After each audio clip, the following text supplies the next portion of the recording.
It came from beyond the stars, it swept past our planet in silence, and even now it refuses to behave like any comet that we know about. We are talking about the Three-Eye Atlas. It continues to make news. New pictures now revealing something bizarre, baffling astronomers all over again. Take a look.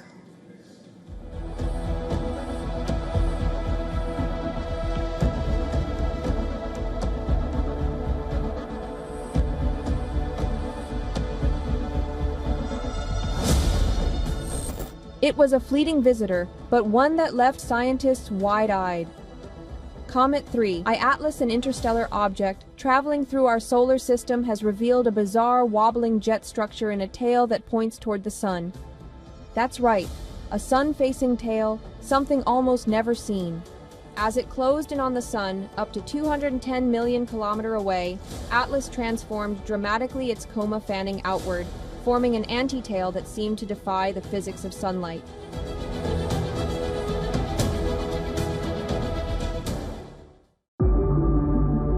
But the surprise came next.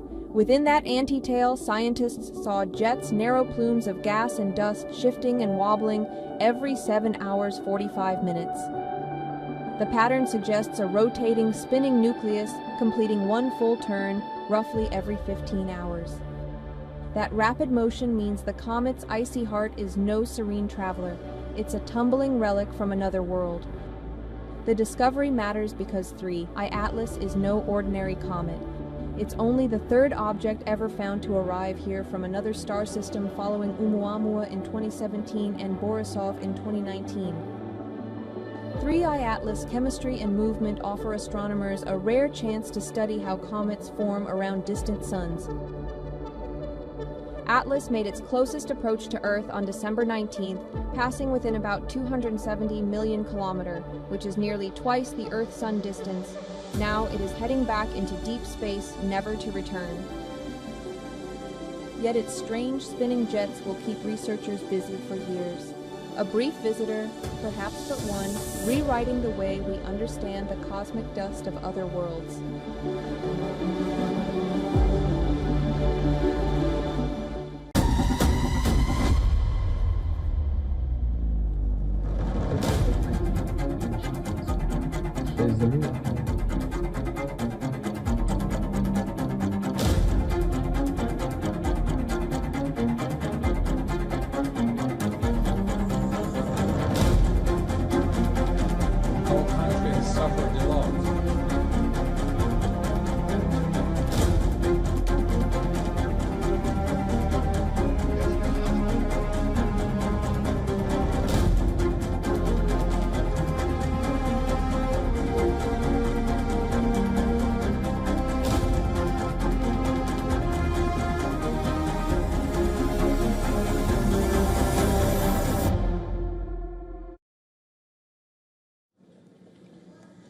The war between Russia and Ukraine showing no signs of slowing down despite the diplomatic efforts to try and end it. Even on Christmas Day, the two sides continued to trade strikes as the war continued on multiple fronts. Ukraine's military claimed to have struck a big oil refinery in Russia's southern Rostov region. Ukraine used the British-supplied Storm Shadow missiles, it says, to hit Russia's energy site. In fact, residents in a town reported multiple explosions with videos on social media showing thick smoke rising near the residential areas.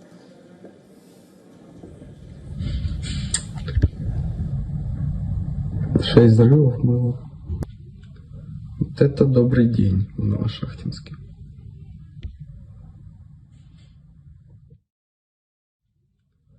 Вот это добрый день в Новошахтинске.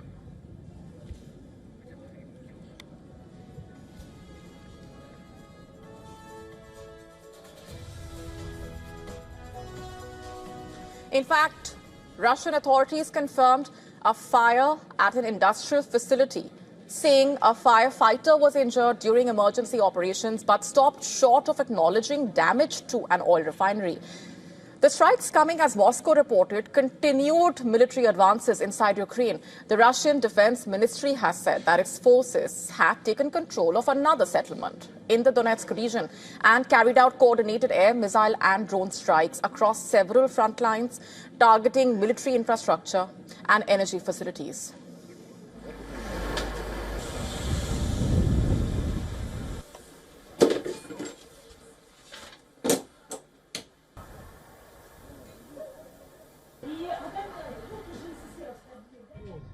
Я же сказал, что порт, блядь. У нас тут порт есть.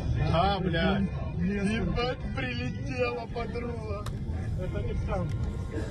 Ukraine, meanwhile, said it also hit oil storage tanks at the Russian port of Temryuk and struck a military airbase in southern Russia. Now, describing the attacks as part of efforts to weaken Moscow's combat facilities and combat capabilities, basically. Now, this is a major seaport on the Black Sea and is vital to Russia's export of oil and petroleum products. And this is why this is significant. It's also one of the important logistical support hubs for the Russian military. And even as the fighting intensified, diplomatic activity continues simultaneously. The president of Ukraine said that he spoke with the U.S. envoy, Steve Witkoff, and Jared Kushner about ending the conflict, describing discussions around what he called realistic and lasting peace. He said follow-up talks were held later in the day between the negotiating teams. And this comes after Zelensky recently unveiled that 20-point draft peace plan, which was agreed on by the US and Ukrainian negotiators reportedly, and is being reviewed by Russia. So that's where things stand. But on the same day, the Kremlin spokesman, Dmitry Peskov, said Russia is analyzing the peace proposal. The Russian Foreign Ministry spokeswoman has told a press briefing on Thursday that negotiations with the United States are progressing slowly but steadily. Zakharova also accused the Western European states of torpedoing the diplomatic progress. She also added that Russia is ready to formally state in a written document that it has no intention to attack NATO or EU countries. And on Friday, the Kremlin said Putin's top foreign policy aide, Yuri Ushakov, held a call with the U.S. administration after Moscow received an updated U.S. proposal on a potential peace deal, although there were no signs that a breakthrough had been reached.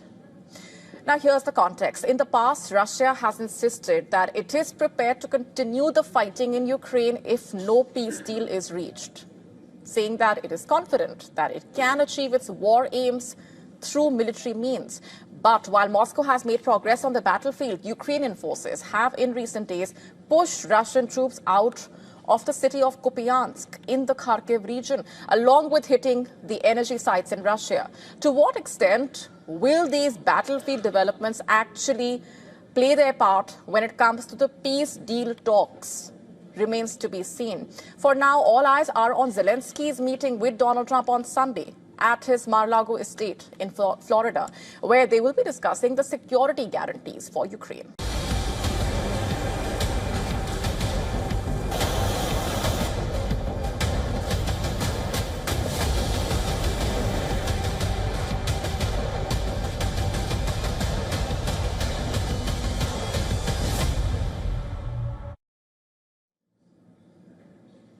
This holiday season, people in California are grappling with nature's fury. Torrential rainfall swept through the region, triggering flash floods and mudslides, leaving 3 people dead. In the aftermath of the storm, residents trudging through the damaged roads and the murky waters, bringing life to a standstill in the southern region.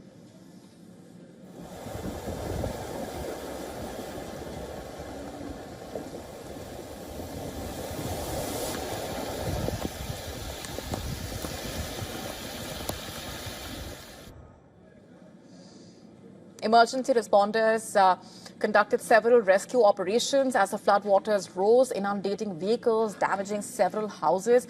The swift response was also well praised by the locals. So, I mean, like 8 people or something involved in all of it, and that to me is the beauty of this town. Wrightwood is an incredible community, and I thought what my son said about this all happening on Christmas was really poignant. But this community, whether it's floods or fires or now this, they really pull together and they're out helping each other.